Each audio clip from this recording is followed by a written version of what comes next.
Hello, my fellow T1 warriors, my diabetiboos, and the people who know them. Because let's be frank, chances are these days, even if you don't think you know a diabetic, you just don't know you know a diabetic. You know what I'm saying? I am T1D Tiffany, and I am on my crusade to spread truth about type 1 diabetes. There's a lot of misinformation out there, and though I am not a doctor, I don't play one on TV, I'm not a nurse, I have lived every second of every minute of every day for the past 40 years treating my own type 1 diabetes. So, kind of learned a thing or two, run into a couple other diabetics. So, I do feel like I have a fairly good grasp on type 1 diabetes. So, when it comes to misinformation, first of all, one of my favorite things that you will hear or do hear is when people say things like, stop eating so much candy, you'll give yourself diabetes. That's one of my favorites ever because, well, two reasons actually. One is that it's like diabetic shaming, like it's your fault if you get diabetes, which is not the case. You don't eat candy enough to get diabetes. It doesn't work like that. And the second is that in and of itself, by implying that if you eat so much candy, you'll give yourself diabetes, that implies that if you don't eat so much candy, you won't get diabetes. And wouldn't that be fantastic? If that were actually the case, we could eradicate the disease by, Tuesday, I think. So, yeah, not true. If you've ever said that, please don't say it again. But it's not really, anyone's fault because when you think about it, people who aren't, knee deep in the T1D world, where do they get their information? And a lot of it is old wives' tales or horror stories that they have heard from back when treatments weren't so great and we didn't know as much about the disease, and also movies.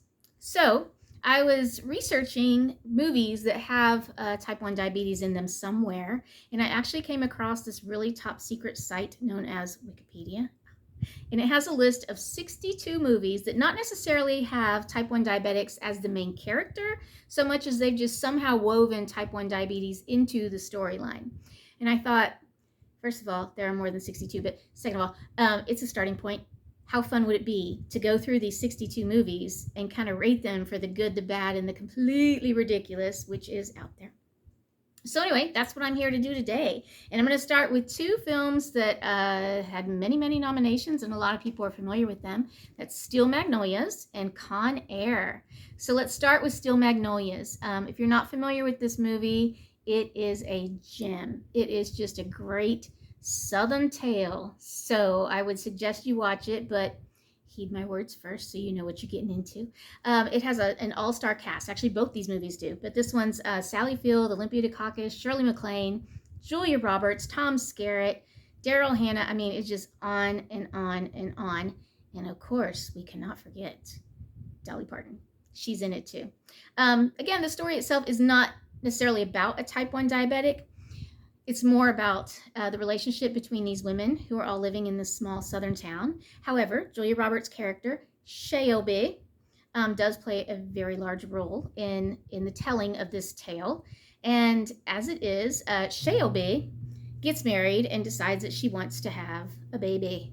Now, her mother, played by Sally Field, Malin, you get the impression she doesn't feel like Shelby, and you have to say it like that, okay? Because we're in the South, and we add syllables to everything. So you can't say Shelby, you have to say Shelby.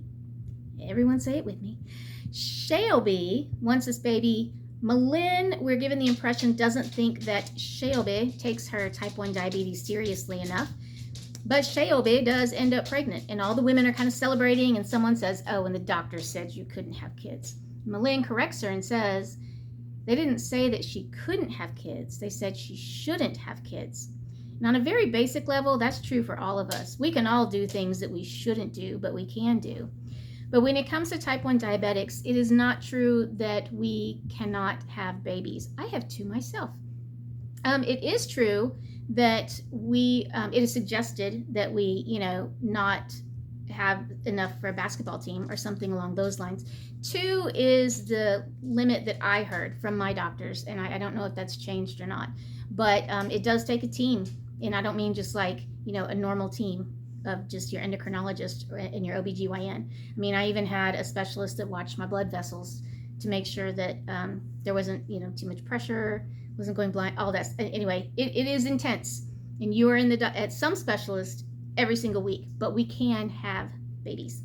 The other really memorable scene that I still smirk to myself every time this comes on is when they are at Dolly Parton's salon, because of all those women, who is going to play a salon owner? Hello, Dolly Parton. And Shelby's blood sugar goes very low very quickly.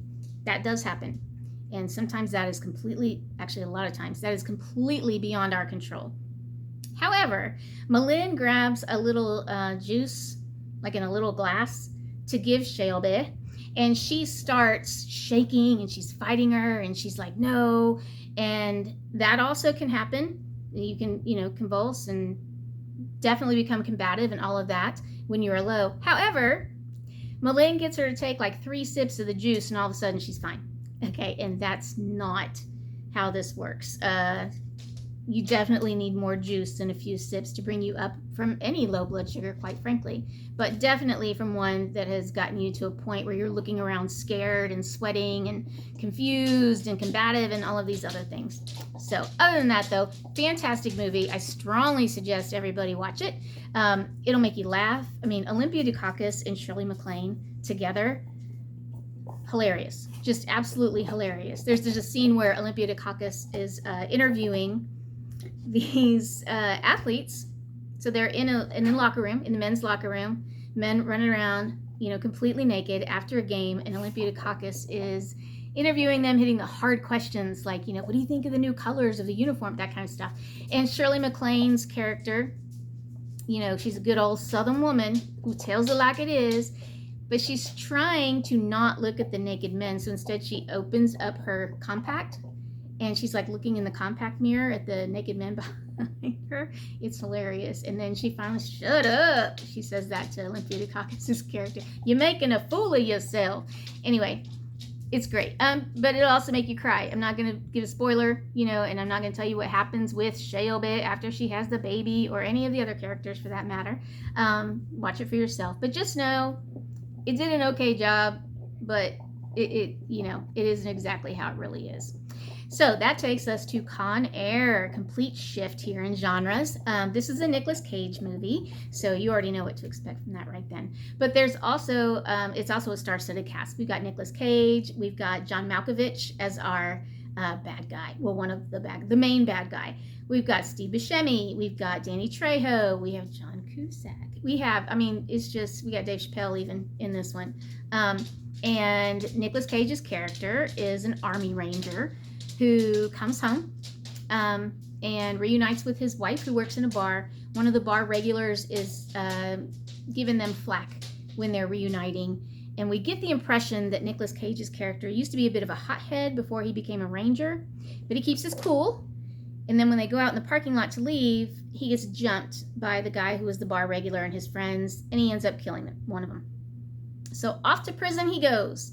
And he serves his time, and then when he's coming out and he's being transported home, he's put on a plane with the worst of the worst convicts who are also being transported, because why not? And of course all hell's going to break loose. One of the characters on the flight is a type 1 diabetic, and before they even get on the plane, he says to one of the guards, I need my shot.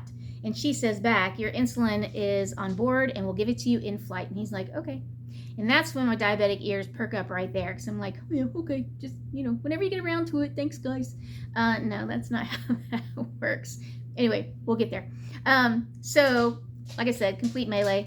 All hell breaks loose throughout the course of the movie. And, of course, nobody is thinking about this guy's insulin shot. So he's deteriorating because his blood sugar is going higher and higher, and he does not have his insulin.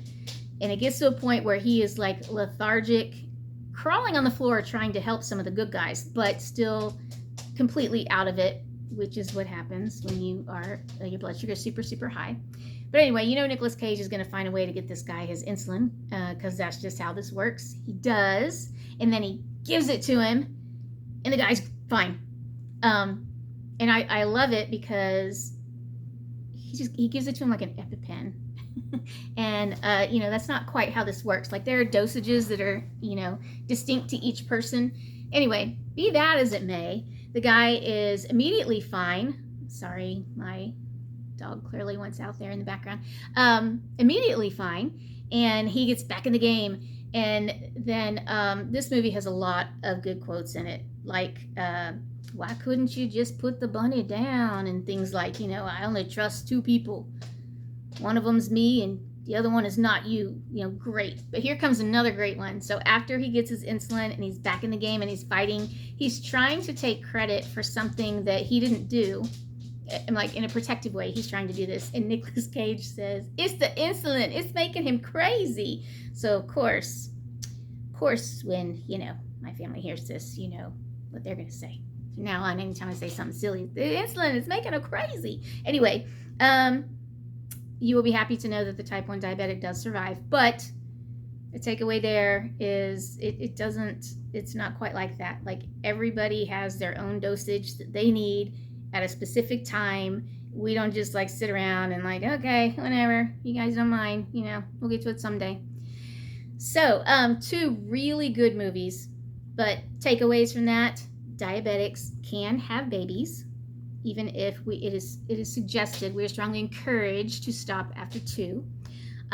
Yes, our blood sugars can go very high and very low, and it can happen very quickly, but we don't pop back immediately. I always think of the scene in Back to the Future when Michael J. Fox is on stage and he's strumming his guitar and and then he starts like fading, and you don't even, like, you can see through him and he's barely able to strum the guitar, and then his parents kiss and he pops right back up and he's jamming again and everything's just fine. That's not how it works with the whole insulin thing or the blood sugar thing. So just know it could take a lot to bring us around, and it could take some time also. And so next time we are going to look at 2 other fabulous movies: Panic Room with Jodie Foster and a very young Kristen Stewart, and then we're also going to look at Species. So I hope you stick with me through the entire 62 films. This should be fun. I've already started previewing a lot of them that I hadn't even heard of, and there are some doozies in there, so please check back when you can. I'd also appreciate if you could post any questions you might have about type 1 diabetes down in the comments section. I've always encouraged questions, because if you don't ask the questions, you don't know the real answers. And any question. I've even had a question like, can you wear socks with color, or does the dye get in your bloodstream and it can kill you because you're diabetic? No, it can't. But the person asked, so that was fantastic that they asked, because now they know. Also, if you're a type 1 diabetic, I would love if you could post what kind of misinformation you hear out there, so we can start spreading some truth. All right, so hope to see you next time. Hope you learned a little bit, and until then, stay safe.